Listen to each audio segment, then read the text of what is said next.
মুসলমানের ছেলে, যার নাম বিদ্রোহী কবি কাজী নজরুল ইসলাম। নিরজনে তবু নিরজনে খেলিছ। কি বাবা, যদি ভুল হয়ে থাকে একটু ক্ষমা করবেন।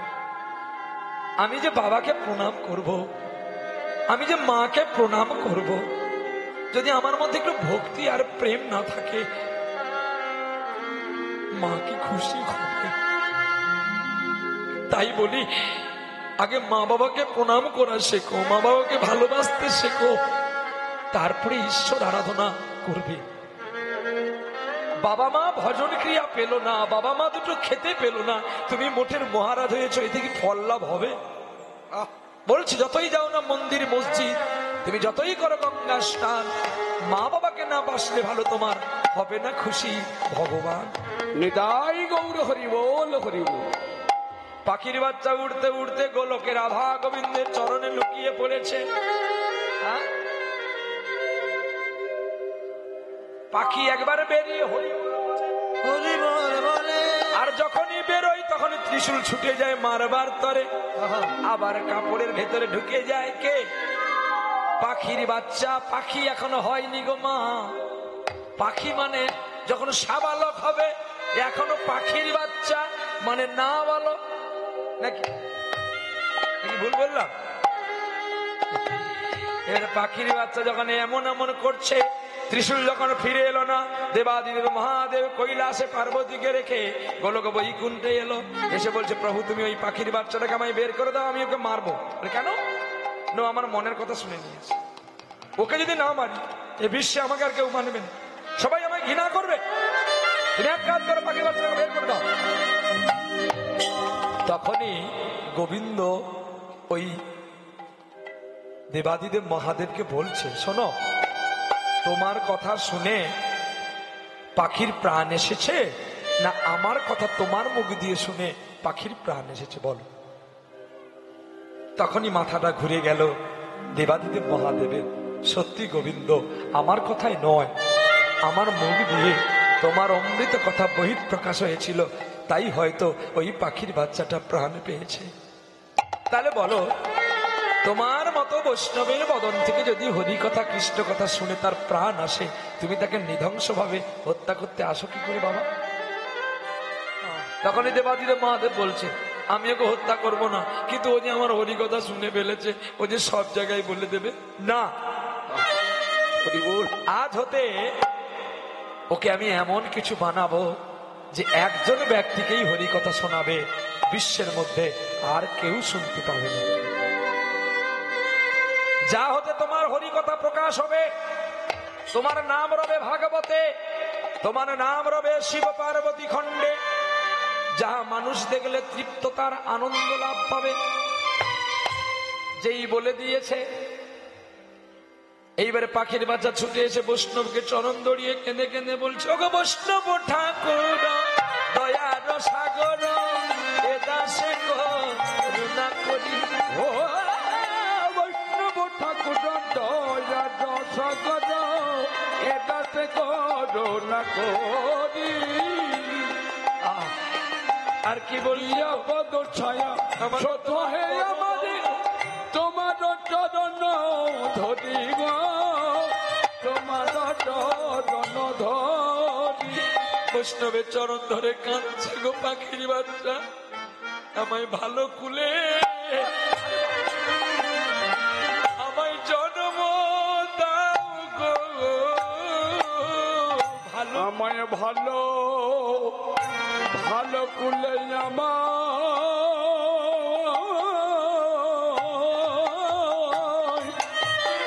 আমায় জন্ম দাও গো,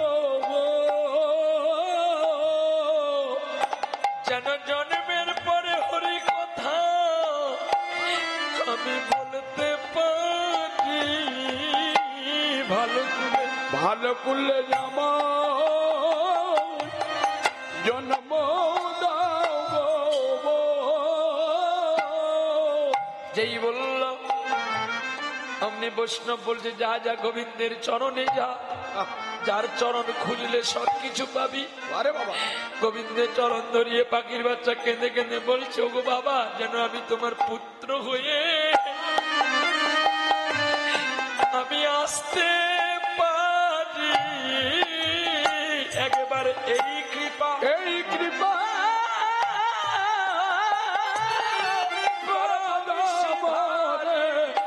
যেন পুত্র হলে আসিতে পারি। ওগো এই আশীর্বাদ করুক পিতা, যেন পুত্র হলে আসিতে পারি, যেন নয়ন জলে মুখ ভাসাতে পারি, যেন পুত্র হয়ে আসিতে পারি। একবার জয় রাধে শ্রী রাধে বলে যেন পুত্র হলে আসিতে পারি, বলো জয় রাধে শ্রী রাধে বলে যেন পুত্র হলে আসিতে পারি, জয় রাধে শ্রী রাধে বলে, যেন পুত্র হলে আসিতে, জয় রাধে রাধে রাধে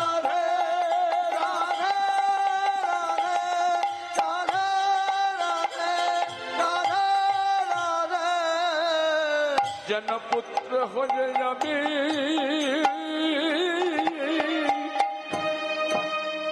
আমি আসিতে পারি।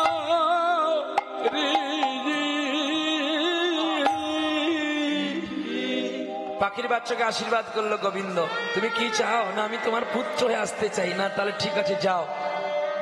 এই আর সত্য যুগে হবে না। কলির প্রথম সন্ধ্যায়, দাপরের শেষ সন্ধ্যায় তুমি পাবে আমাকে। বলে দিই, শোনো, তুমি আমার পুত্র রূপে জন্ম নেবে, দৈপায়ন শ্রীকৃষ্ণ বেদব্যাসের পুত্র রূপে। নাম হবে তোমার শিলপাদ শুকদেব গোস্বামী। মায়ের গর্ভে থাকবে 14টি বছর। জন্মের পরে জানুদেশ থেকে তুমি বেরোবে, মাতৃদ্বার দিয়ে তুমি প্রসবিত হবে না। জন্মের পরে তুমি 16টা ডুব দেবে। 16 বছরের তরতাজা যুবক হয়ে তুমি হেঁটে হেঁটে চলে যাবে, আর তাকেই শোনাবে হরি কথা, যার নাম হবে পাণ্ডুপুত্র পরীক্ষিত মহারাজ।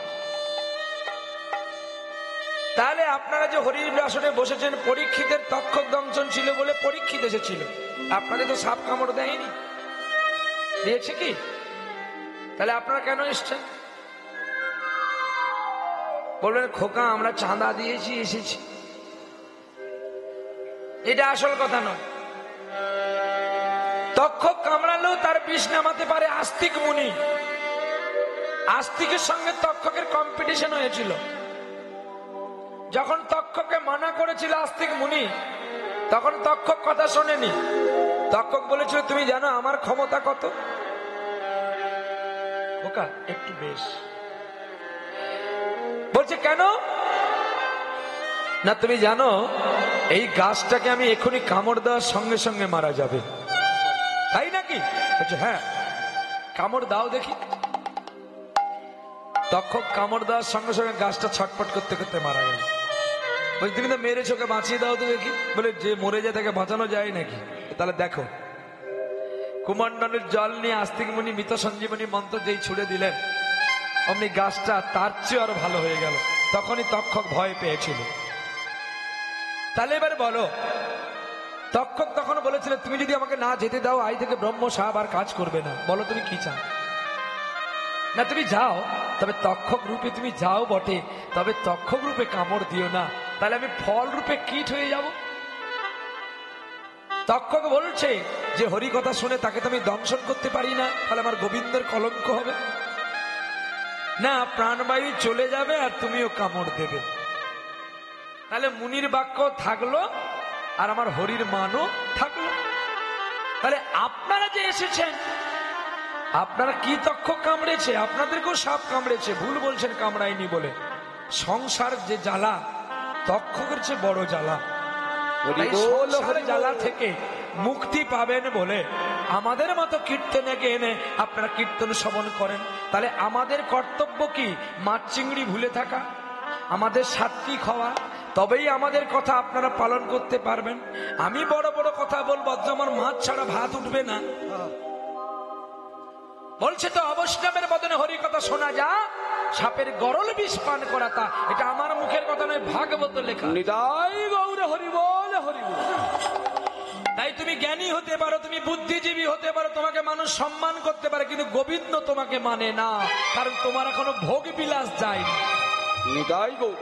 তুমি এখনো তো অন্ধ্রের আপেল টিকিট মারিয়ে বলো আমি কাশ্মীরি আপেল, কিন্তু আমি টিকিট লাগাইনি, আমি কিন্তু কাশ্মীরি আপেল।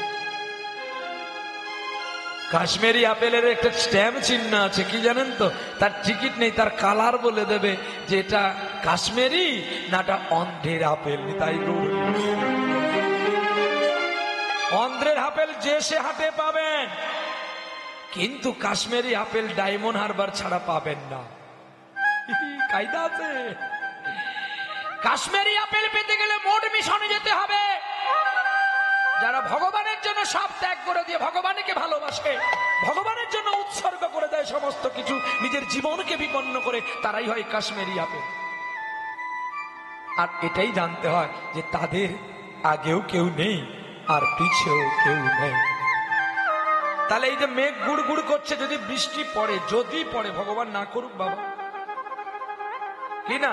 আমি তো কারোর অমঙ্গল চাইবো না, তারা অক্লান্ত পরিশ্রম করেছে, ভগবান না করুক। তুই কালকের দিনে না হয় একটু সকালবেলা 2-4 ফোঁটা ফেলে দিবি, তাহলে ঠিক আছে, কিন্তু আজকে তো ইন্দ্রদেব দেবে, কারণ গোবিন্দের জন্ম টাইম তো এটাই। আর এই সময় যদি না একটু ইন্দ্রদেব বৃষ্টি বর্ষণ করে, পুষ্প বৃষ্টি, আমার গোবিন্দকে কে সাধুবাদ জানাবে? সকাল থেকে দেখি তোমরা শুধু রং নিয়ে খেলছো, কেউ চোখের জল নিয়ে খেলেছো? নিতাই গৌর হরি বল, হরি বল, হরি বল।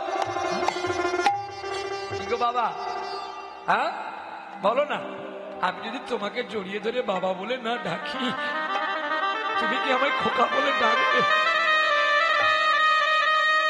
আমাদেরকে কেন জন্ম দিয়েছো? বৃদ্ধকালে তোমাদের সেবা করবো বলে তো। তোমাদের যদি বৃদ্ধাশ্রমে পাঠিয়ে দিলাম, আমি পুত্র নয়, আমি মূত্র, তাহলে কর্তব্য পিতাকে সেবা করা, মাকে ভক্তির অঞ্জলি করা। তাই আজকে এই আসনটা যদি উঁচু হয়ে থাকে, তাহলে আপনাদের হরি কথা শোনা সার্থক হবে, না হলে সব সার জল আমার কাছেই থাকবে, আপনার জল চাষ পাবেন না। উঁচু জমিনের কৃষক কখনো বাঁধ ঘিরেও তার জলকে আটকে রাখতে পারে না। নিতাই গৌর। তাই আজকে আপনাদের এই হরিবাসর উঁচু করে রাখলেই তো এই উঁচু জমির সার জলগুলো আপনাদের কাছে পড়বে। আর যদি কোনো কীর্তনিয়া বলে আমি অনেক দিন থেকে গান গাইছি মানে আমি বড় কীর্তনিয়া, সে মূর্খ। আমি বললাম মূর্খ বলে কেন? একটা কীর্তনিয়া যে না জানে তার চেয়ে একজন ভক্ত অনেক জানে। বলবেন হয়তো শ্রোতা, শ্রোতা এটা বলে না, শ্রোতা সেখানে যাত্রার আসরের ভক্তকে বলা হয় শ্রোতা, আর যাত্রা থিয়েটার অর্কেস্ট্রার এগুলোকে শ্রোতা বলা হয়। আর যেখানে হরিনাম হয় সেখানের মানুষকে বলা হয় কৃষ্ণ ভক্ত। এই বাধকৃত জ্ঞান আমাদের থাকা দরকার হয়। আর ভক্তের কাছে ভগবান কখনো বড় হয় না। ভগবান যদি ভক্তের কাছে বড় না হয়, আমি তো ছাড় পোকা, আমি কি করে বড় হব? যিনি অনন্ত বিশ্বের মালিক সে যদি বড় না হয়, তাহলে আমি কি করে বড় হব বলতে পারেন? তাই নয়, আমার বয়স 16 বছর, আর আপনারা যারা বসে আছেন এখানে, গর্গমুনি, অগস্ত্য, দুর্বাসা, বিশ্বামিত্র, প্রলয়, তাদের বয়স কত বেশি। তাই কর্তব্য আপনারা আমায় আদেশ করবেন, যদি কিছু প্রয়োজন হয় কেউ অনুরোধ করবেন না হাত জোড়ো করে, কারণ আপনার আমার মালিক, আমি আপনাদের কৃতদাস। আরে বাবা, যদি যদি হীন হতে পারি তবেই গোবিন্দ দিন দেবে গো। আর যদি যদি অহংকারের ডালিতে বসে থাকি, গোবিন্দ যে আমার সব কেড়ে নিয়ে চলে যাবে। কেন না ভালোবাসায় মেলে কৃষ্ণ, মেলে কৃষ্ণ, অহংকারে অহংকারে মেলে না, অহংকার মেলে না। তাই আজকে থেকে আমি বলে গেলাম, সামনের বাড়ি আবার নামযজ্ঞ হবে, হরিসভা হবে, আসনটা একটু উঁচু করবেন। ভক্তের আসন আপনারা যেটা বসেছেন ওটা হচ্ছে পরীক্ষিতের আসন, আর এটা হচ্ছে ব্যাসাসন।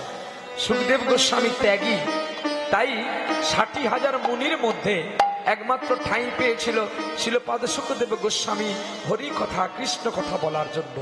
কীর্তন জগতে দুটি কীর্তনিয়া বড় ছিলেন, আমরা কীর্তনীয় নয়, কীর্তনীয় তারা ছিলেন, এক দেবর্ষি নারদ আর এক শিলপাদ সুখদেব গোস্বামী।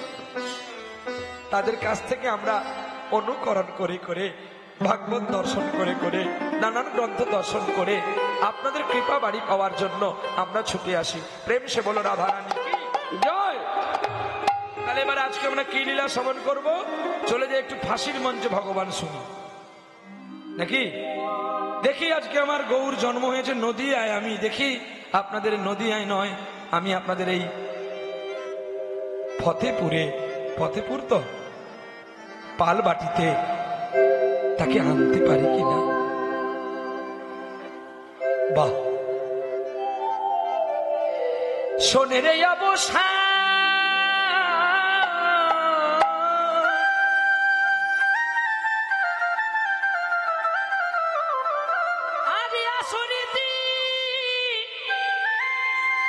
আসবে আমার বধূ ঘনশ্যাম।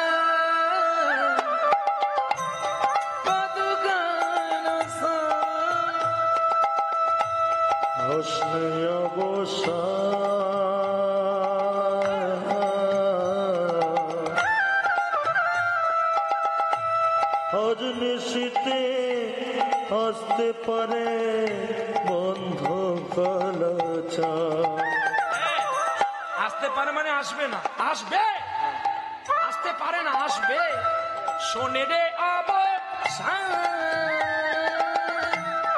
আজ আসরিতে আসবে আমার প্রভু ঘনশ্যাম, প্রভু ঘনশ্যাম। আজ আসলে আসবে আমার প্রভু ঘনশ্যাম, প্রভু ঘনশ্যাম। যদি নয়ন জলে ডাকতে পারো, যদি নয়ন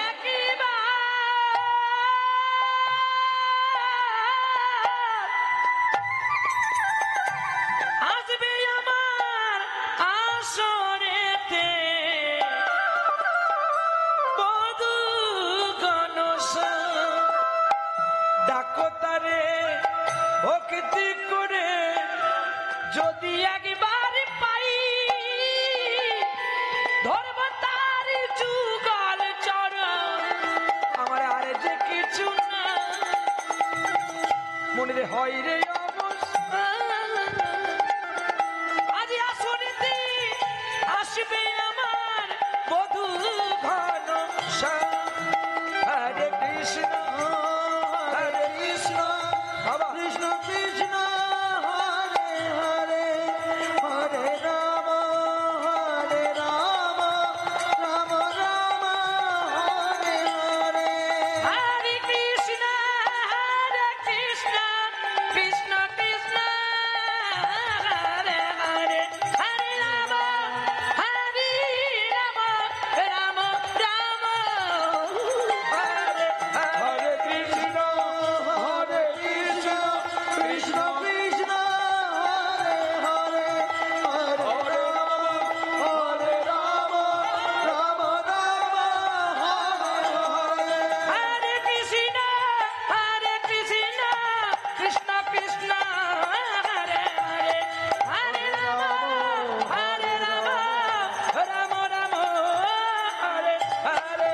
হরে কৃষ্ণ কৃষ্ণ, বলো হরে কৃষ্ণ হরে হরে, হরে রাম হরে রাম, রাম রাম হরে হরে।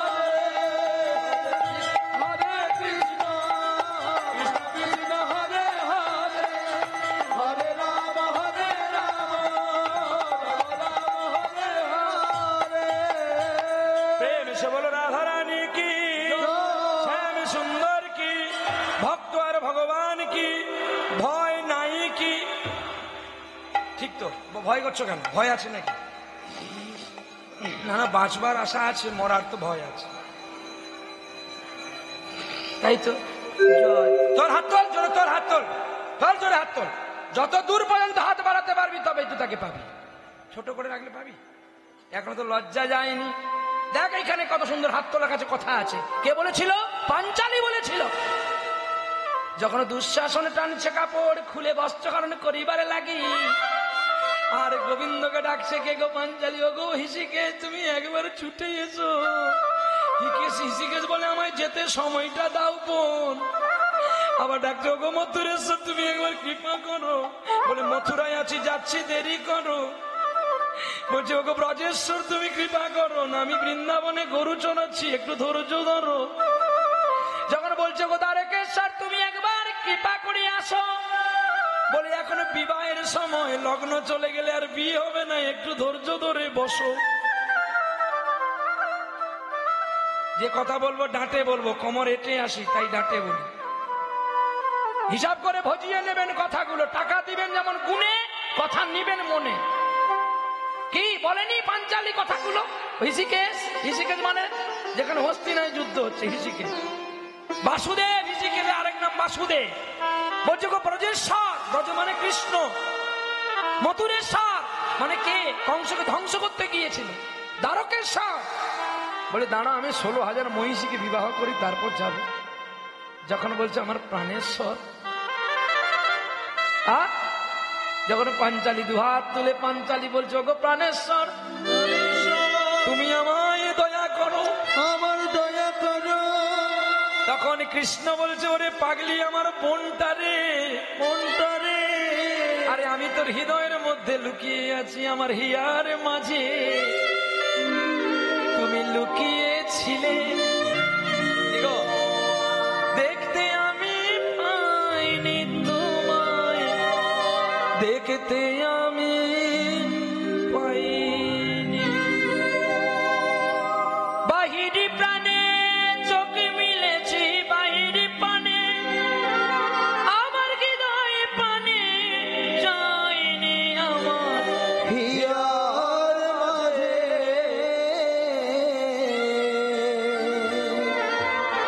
লুকিয়েছিলে। দেখতে আমি পাইনি তোমায়, দেখতে আমি পাইনি।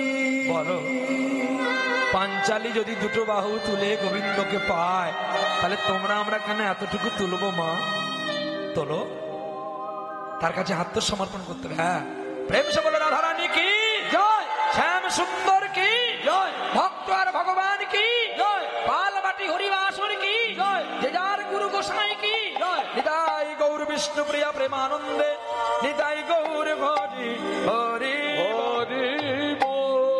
চলো আজকে লীলা ফাঁসির মঞ্চে ভগবান দেখি। আজকে তো গৌরহরি জন্ম হয়েছে নদিয়ায়, আজকে জন্ম নিতে হবে আমাদের পালবাটিতে, তা নাহলে আমাদের আশা বৃথা হবে তো। তুমি একবার আসো, না আসলে আমরা সাক্ষী কে দেবে যে আমরা হরিনাম শুনতে এসছি? নিতাই গৌরহরি। চলো, লীলা ঘটনা ঘটেছিল বাঁকুড়া জেলায়। আর সুরতাল করবো না, না করতে হবে? সুরতাল করি, সুরতাল করবো, সময় চলে যাবে সুরতাল করলে। হ্যাঁ, সুর আর তাল করতে হবে। ওরে বাসু কহে না হলো হা মারে রে, বাসো কহে না